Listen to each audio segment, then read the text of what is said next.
We take a closer look now at what comes next in the wake of this decision. Jennifer Pizer is Senior Counsel and Director of the Marriage Project for the Lambda Legal Defense Fund, which worked against Proposition 8, and Robert George is the founder of the American Principles Project, a conservative group that supported Proposition 8. He's a professor of jurisprudence at Princeton University. And Professor, let me start with you. Today that notice to appeal was filed, a formality. But what does flipping that switch do? What do the two teams involved in the original case start doing now? Well, they start to prepare their briefs and arguments for the appeal, which will be before a three-judge panel of the Ninth Circuit. They will then either uphold Judge Walker or reverse him. However that comes out, it will likely then lead to a petition for a hearing en banc, that is to have all the judges of the Ninth Circuit review the case. And then however that comes out, it will go to the Supreme Court of the United States. It's a peculiarity of our system that a decision as fateful as this one might very well fall to a single judge's decision, but that judge won't be Vaughn Walker. That judge might very well be Anthony Kennedy, Justice Anthony Kennedy of the Supreme Court of the United States. That first appeal, how many judges in the Ninth Circuit hear that, and how are they chosen? Randomly, and it will be a three-judge panel in the first instance, and then the entirety of the court will make a decision about whether to hear it as a group en banc. But either way, Ray, it's not going to end there. It will go to the Supreme Court of the United States. It doesn't matter whether the Ninth Circuit reverses Judge Walker or affirms Judge Walker. In the end, it will be before the Supreme Court of the United States. Jennifer Pizer, Judge Walker ruled on specific due process, equal protection grounds. Does his ruling, in effect, create the grounds on which the appeal is argued? Well, I think the most important thing Judge Walker did was heard the testimony of a great many witnesses and provide a very detailed set of findings of fact, addressing the interests that had been advanced by the Prop 8 defenders, the reasons that they say Prop 8 should be upheld as constitutional. Judge Walker heard professors and experts, and his findings, examine their credentials, and make a series of conclusions. The appellate courts, as a general matter, defer to factual findings made by a trial judge when a judge has heard live witness testimony. So that, I think, is the most important thing to keep in mind. But Judge Walker also did legal analysis under both, as you said, the substantive due process clause and also equal protection analysis. And his reasoning will be the starting point for the Ninth Circuit judges who hear the case. They, of course, will also have legal briefs from both sides and perhaps from many friends of the court, offering additional ways of looking at the issues.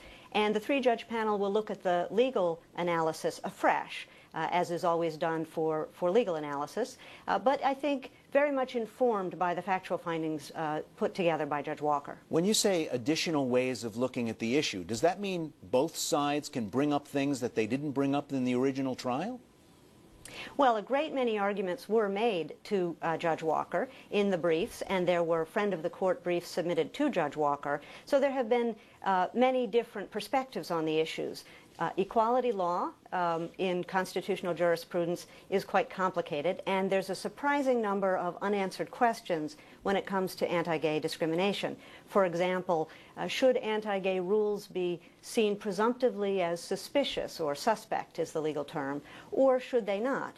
That's an open question where it's been resolved for quite a long time for other types of group-based discrimination, such as race or sex or discrimination based on religion. So there's been a lot of analysis of that, and similarly there are different ways of thinking about substantive due process or liberty, as we say, and so the different perspectives were given to Judge Walker.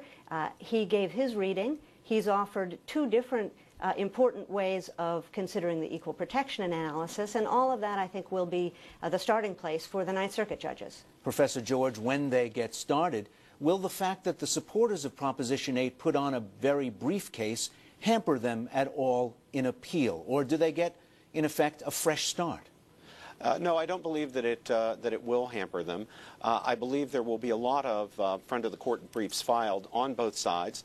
There will be a lot of information that will come across the table for the appeals courts, both the Ninth Circuit and the Supreme Court of the United States, that weren't there in the case of the trial judge. So I think that while it's true that the analysis will begin with the findings of fact that Judge Walker recorded in his opinion. A great deal more information is going to be under consideration at both levels. But ultimately, again, it's going to be the reflections of the Supreme Court justices and the arguments that they entertain and in the end accept and reject that will determine the outcome here. Professor George, many times during the case, Vaughn Walker, Judge Walker, cited as support for his view previous Supreme Court rulings, notably involving gay rights in Texas and in Colorado. Does that bind an appeals court? Do they have to defer to Supreme Court precedent? Yes, but there's not a precedent that is on point here. It's a fresh issue as far as the Supreme Court of the United States is concerned. Now, there's an irony and a peculiarity here, especially with the Texas case that you're referring to, which I believe is Lawrence versus Texas, which was a case that struck down a Texas anti-sodomy law on constitutional grounds. And in that case, the decisive vote was cast by Justice Kennedy, who in his opinion said, now look, nothing in this ruling, nothing in my argument here is meant to have bearing one way or another on the marriage question. But Justice Scalia, writing by way of criticism of Justice Kennedy in dissent, said, don't believe it for a moment. So here's the irony, Ray.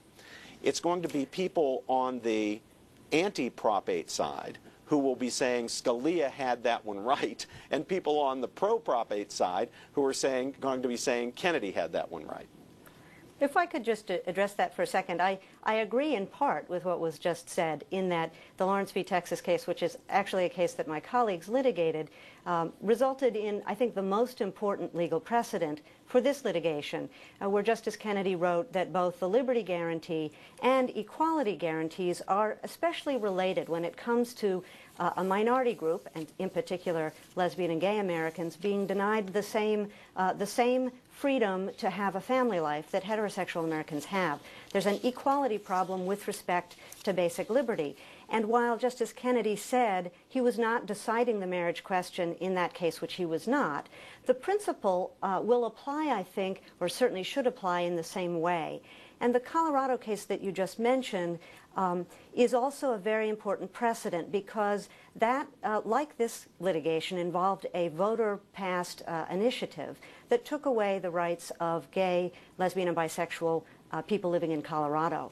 There was a trial. There was evidence that was very helpful to the judges at every stage of that case, including at the U.S. Supreme Court, where, again, Justice Kennedy looked at the evidence and he concluded that equal protection had been violated, very much informed by the factual record. We'll have to continue the conversation when the appeals process continues. Jennifer Pizer, Robert George, thank you both. Thank you. Thank you. Still to come on the NewsHour, the cleanup on the Gulf